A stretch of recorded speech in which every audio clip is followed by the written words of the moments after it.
Welcome, everybody, to Fun Day Monday, October 2024. I have a quick story. Just 2 days ago, I was at the gym, and we now have to check into the gym and our any classes that we take in the gym with our phone. We have to show our screen.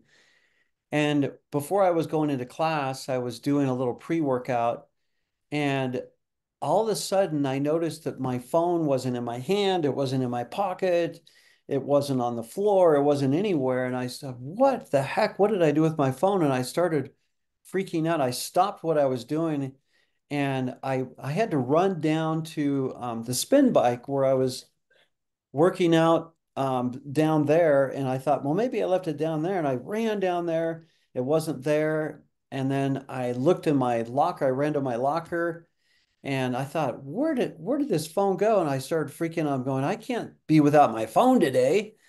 And so I ran back upstairs and someone had laid it pretty close to one of the workout machines that I was on. And I thought, man, somebody could have stepped on it. And I'm so glad to have my phone back. But this story relates so much to our quiz question this month.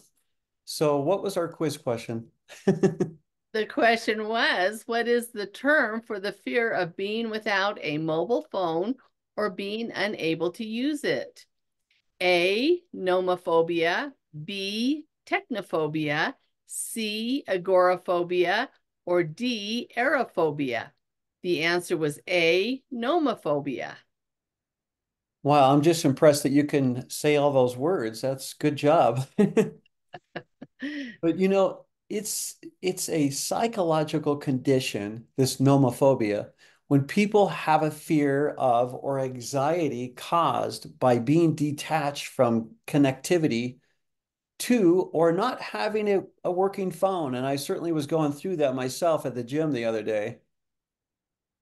Well, nomophobia is abbreviated for no mobile phone phobia, and was coined during a 2008 study by the UK Post Office, who commissioned YouGov, a UK-based research organization, to evaluate anxieties experienced by mobile phone users.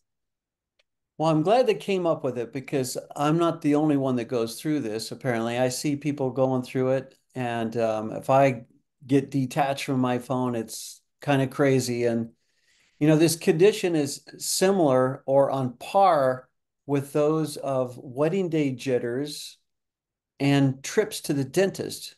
Sometimes we get that anxiety, that same anxiety, I guess. Well, and this is a behavioral addiction. Right. So it's not a psychological thing or anything. It's a behavioral addiction. It is claimed that cell phones are possibly the biggest non-drug addiction of the 21st century, and that college students may spend not up to 9 hours every day on their phones. That's so much time. That's too much time on the phone. It just seems so much different than when I was in my college days. Of course, we didn't even watch 9 hours of TV, back in those days. So, and then among students, speaking of college students, frequent cell phone usage has been correlated with decreases in grade point average, GPA, which is not surprising, and increased anxiety that negatively impacts self-reported life satisfaction or well-being and happiness. Wow. So yeah, I think you think you're going to be happy when you're on the phone that much, but obviously it's not true. No, and I don't think it's just college students or students that are on their phone that much. I think a lot of people, adults, also are on their phones a lot.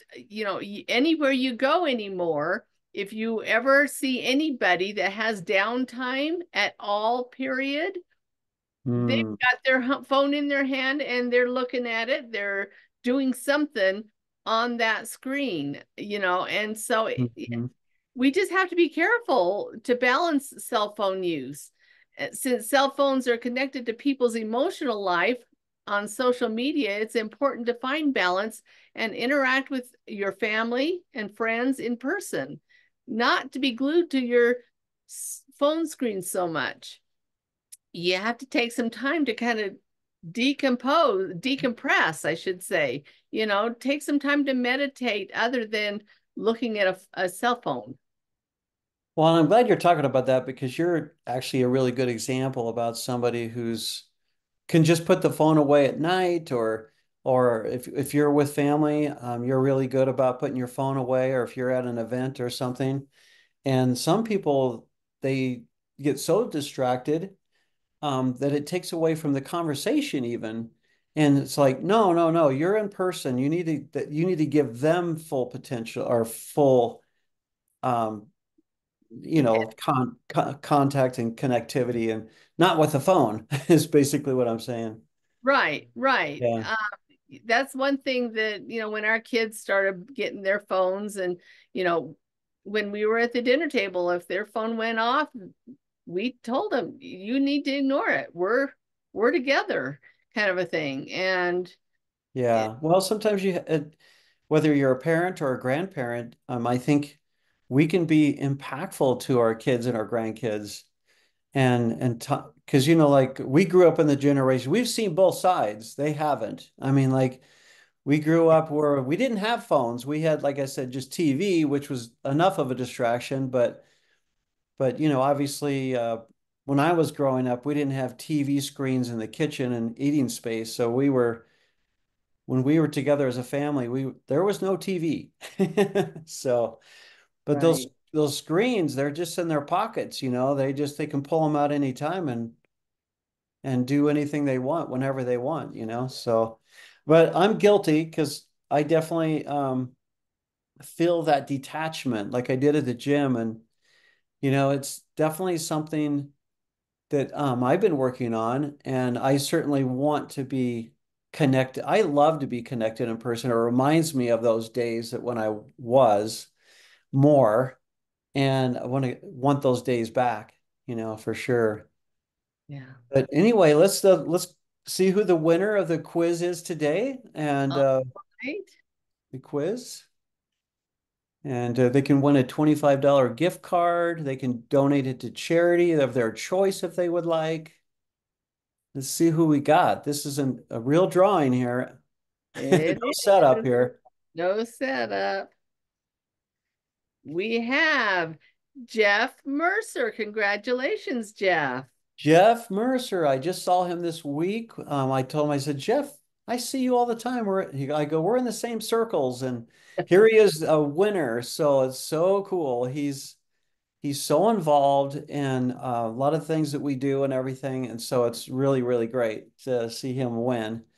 So anyway, Jeff, if you're listening to this message, get a hold of me or I'll get a hold of you if you don't get a hold of me, and we'll decide what we're going to do with the winnings here for you.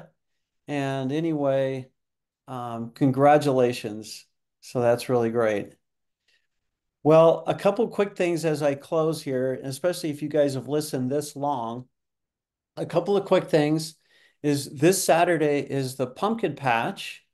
And it's Thursday, October 10th. And on Saturday, October 12th, is the pumpkin patch in the morning from 8 to about 1 or 2 o'clock until the pumpkins are gone.